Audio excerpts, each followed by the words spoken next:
레위기 16장 1절에서 10절입니다. 아론의 두 아들이 여호와 앞에 나아가다가 죽은 후에 여호와께서 모세에게 말씀하시니라. 여호와께서 모세에게 이르시되 내 형 아론에게 이르라. 성소의 휘장 안 법궤 위 속죄자 앞에 아무 때나 들어오지 말라. 그리하여 죽지 않도록 하라. 이는 내가 구름 가운데에서 속죄소 위에 나타남이니라. 아론이 성소에 들어오려면 수송아지를 속죄제물로 삼고 순양을 번제물로 삼고 거룩한 세마포 속옷을 입으며 세마포 속바지를 몸에 입고 세마포 띠를 띠며 세마포 관을 쓸지니 이것들은 거룩한 옷이라. 물로 그의 몸을 씻고 입을 것이며 이스라엘 자손의 회중에게서 속죄제물로 삼기 위하여 순염소 두 마리와 번제물로 삼기 위하여 순양 한 마리를 가져갈지니라.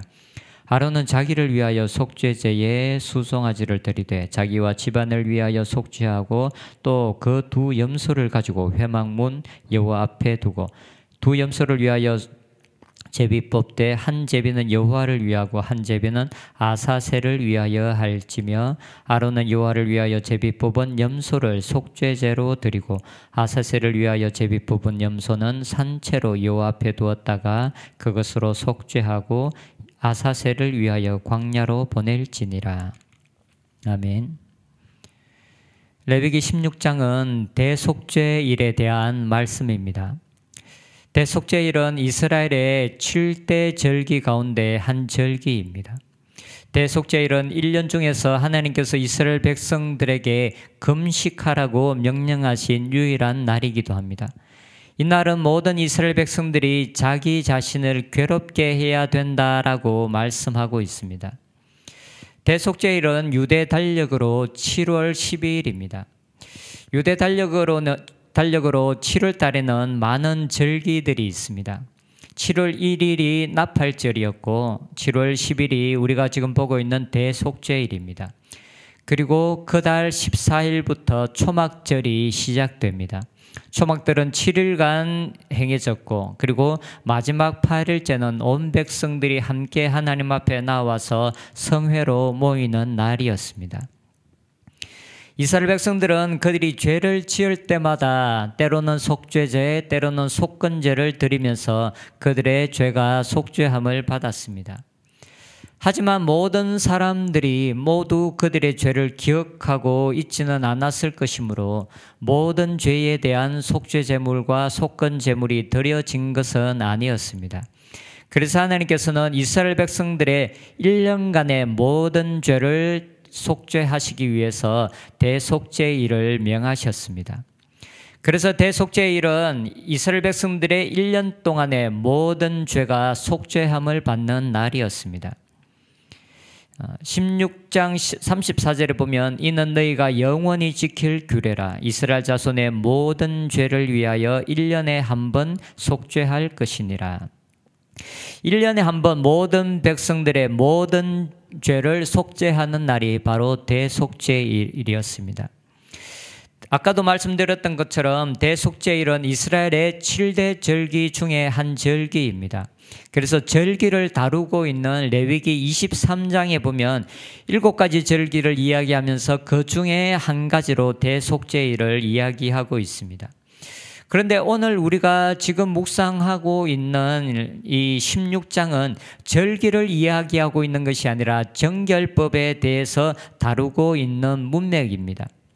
그런데 절기가 아닌 정결법에 대해서 다루고 있는 문맥 속에서 이 대속죄일을 자세하게 다루고 있습니다. 그것은 이스라엘 백성들이 정결하게 되어지는 모든 것의 가장 핵심이 바로 이 대속죄일이라는 것을 말씀해 주고 있습니다. 대속죄일을 통해서 이스라엘 백성들은 자신이 인식하고 있어서 속죄 제사를 드렸던 죄뿐만 아니라 그들이 알지 못해서 제사를 드리지 못했던 모든 죄에 대해서도 용서함을 받고 사함을 받는 날이었습니다.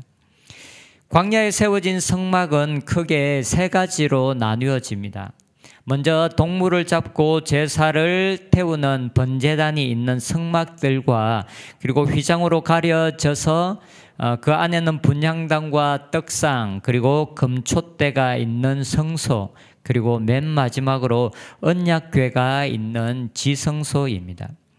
성소에는 분향단과 떡상과 그리고 금촛대가 있었던 성소에는 제사장들이 매일마다 들어갔습니다. 아침과 저녁으로 들어가서 촛대에 불을 끄기도 하고 그리고 아침과 저녁마다 분향단에서 향을 피우기도 했습니다. 하지만 언약궤가 있는 지극히 거룩한 장소라고 일컬어지는 지성소는 일반 제사장들은 들어가지 못하고 1년에 오직 한 번 대제사장만이 들어갈 수가 있었습니다. 그날이 바로 대속죄일입니다. 그래서 이 대속죄일에만 지성소의 문이 열려졌습니다. 대속죄일은 제사장이 먼저 자신과 자신의 가족을 위해서 먼저 속죄제를 드렸습니다. 6절에 보면 아론은 자기를 위하여 속죄제의 수송아지를 드리되 자기와 집안을 위하여 속죄하고, 대제사장은 먼저 대속죄일에 백성들의 죄를 대속하기 전에 먼저 자신과 자기 집안, 제사장 가문의 죄를 위해서 먼저 속죄제를 드렸습니다. 그리고 난 이후에 백성들의 속죄제를 드렸습니다. 5절에 보면 이스라엘 자손의 회중에게서 속죄 제물로 삼기 위하여 순염소 2마리와 번제물로 삼기 위하여 순양 1마리를 가져갈지니라. 백성들을 위한 속죄 제물은 2마리의 염소가 준비되었습니다. 그 중에 1마리는 속죄 제물로 하나님께 드려졌습니다. 그리고 또 1마리는 살아있는 상태로 아사셀을 위하여 광야로 보내졌다라고 말합니다. 10절에 보면 아사셀을 위하여 제비 뽑은 염소는 산채로 요 앞에 두었다가 그것으로 속죄하고 아사셀을 위하여 광야로 보낼지니라. 아사셀을 위하여 광야로 보낸다라고 기록되어져 있는데 여기서 아사셀이 무엇인지는 여러 가지 의견이 있습니다. 근데 많은 학자들은 아사셀을 떠나보낸다라는 뜻의 아잘과 염소라는 뜻의 에즈의 결합된 단어로 봅니다. 그래서 아사셀은 염소를 광야로 떠나보내는 것을 뜻한다라고 말합니다. 1마리의 염소는 백성들의 죄를 짊어지고 죽었습니다. 그리고 또 1마리의 염소는 백성들의 죄와 허물이 온전하게 제거되었다라는 뜻으로 백성들을 떠나서 아사셀의 염소가 광야로 떠남으로써 그들의 백성들의 허물과 죄가 이스라엘 백성들을 떠났다라는 것을 가시적으로 보여줍니다.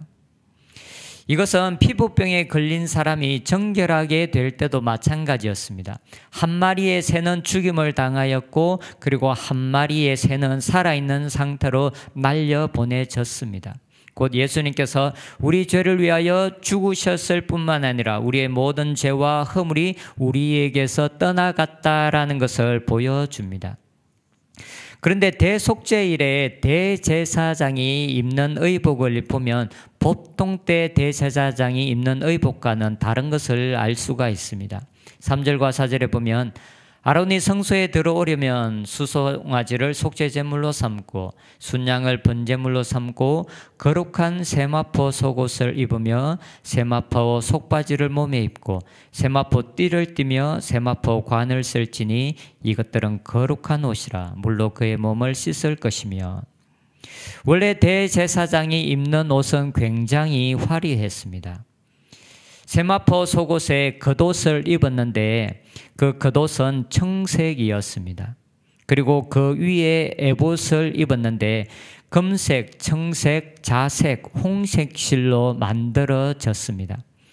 그리고 그 에봇 위에 동일한 재질의 띠를 띄었습니다. 그리고 그 위에 흉패를 걸쳤는데 12개의 보석이 달려져 있었습니다. 그리고 머리에도 관을 썼고 패를 둘렀는데 금으로 만든 패를 둘렀습니다. 원래 대제사장이 입는 의복은 굉장히 화려했습니다. 하지만 대속죄일에는 이와 전혀 다른 옷을 입었습니다. 화려한 모든 것을 입을 수 없었고 오직 세마포로 만들어진 속옷과 세마포 속바지, 세마포 띠, 그리고 세마포 관만을 쓸 수 있었습니다. 이것은 대제사장이라도, 하나님 앞에 부르심을 받은 대제사장이라도 하나님 앞에 나올 때는 자신의 모든 것을 내려놓고 겸손함으로 나오라는 것을 말해줍니다. 대사장은 구별을 된 자로서 그가 입고 있는 옷만 보아도 굉장히 화려하고 사람들로부터 존중과 그가 가진 권위를 느낄 수 있었습니다.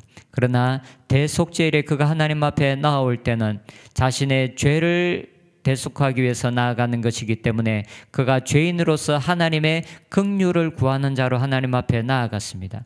그래서 모든 화려한 것을 내려놓고 은혜를 구하며 겸손하게 하나님 앞에 나오라라고 말합니다. 우리가 하나님 앞에 나아갈 때도 여전히 마찬가지입니다.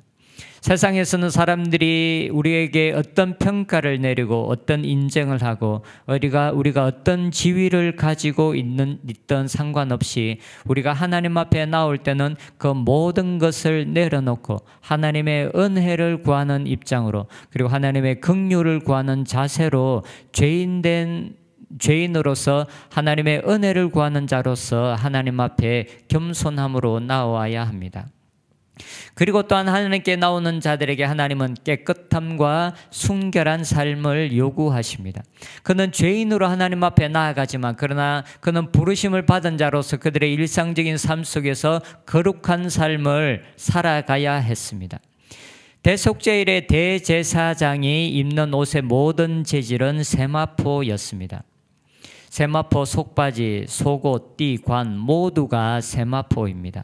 세마포는 흰색이었습니다. 성경에서는 세마포가 굉장히 많이 언급되고 있는데 많은 경우 성도들의 옳은 행실, 성도들의 하나님의 말씀대로 살아가는 삶을 의미합니다. 백성들을 섬기는 자로 부르심을 받은 대제사장은 그 자신이 죄인이어서 죄의 용서를 받아야 했지만 또한 그는 부르심을 받은 자로서 부르심에 합당한 거룩한 삶이 요구되어졌고 그리고 거룩한 삶을 살아야 했습니다. 그리고 그것이 그가 입는 세마포 옷을 통해서 표현되고 있습니다. 하나님께 나아가는 자인 대제사장에게 요구되어지는 이 겸손함과 깨끗하고 청결한 거룩한 이 삶은 지금 하나님 앞에 나아가는 우리들의 삶에도 그대로 요구되어집니다. 하나님 앞에 나오는 자들에게 하나님께서 두 가지를 요구하십니다. 한 가지는 겸손함입니다. 우리의 모든 것을 하나님 앞에 내려놓고 세상에서의 모든 것을 내려놓고 오직 하나님 앞에 은혜를 구하는 자로서 하나님 앞에 나아가는 겸손함, 하나님이 아니면 살 수 없다라는 겸손함과 우리가 부르심을 입었기 때문에 하나님이 우리의 주인이기 때문에 우리가 하나님의 형상을 닮은 자로 살아가야 하기 때문에 우리의 삶에 거룩함을 이루어 나가고 깨끗하고 청결한 삶을 우리의 삶 속에서 살아가는 그 거룩함이 요구되어집니다. 하나님께서 우리들에게 겸손함과 그리고 거룩함을 요구하십니다. 이것은 하나님께 나오는 모든 자들에게 하나님께서 동일하게 요구하고 계시는 것입니다. 우리의 삶이 이렇게 하나님 앞에 겸손하게 오직 하나님의 은혜만을 의지하고 그리고 또한 하나님의 말씀대로 살아가는 거룩함으로 하나님 앞에 나아가는 저희들이 되었으면 좋겠습니다. 기도하겠습니다. 하나님, 세상에서 우리가 어떤 지위에 있고 세상에서 어떤 위치에 있건 우리가 하나님 앞에서는 아무것도 아니라는 것을 알게 하여 주시옵소서. 우리는 오직 하나님의 은혜를 필요로 하고 하나님의 긍휼을 필요로 하는 자인 것을 깊이 있게 깨닫게 하여 주시옵소서. 그리하여 우리의 마음속에 스스로 우리 자신을 높이고 교만한 마음들이 있다면 하나님, 우리가 겸손한 자들이 될 수 있도록 은혜 내려 주시옵소서. 또한 하나님께서 우리를 부르신 부르심을 기억하며 세상과는 구별되어진 삶, 하나님의 말씀대로 살아가는 삶을 살아가는 저희들 되게 하여 주시옵소서. 예수님의 이름으로 기도합니다. 아멘.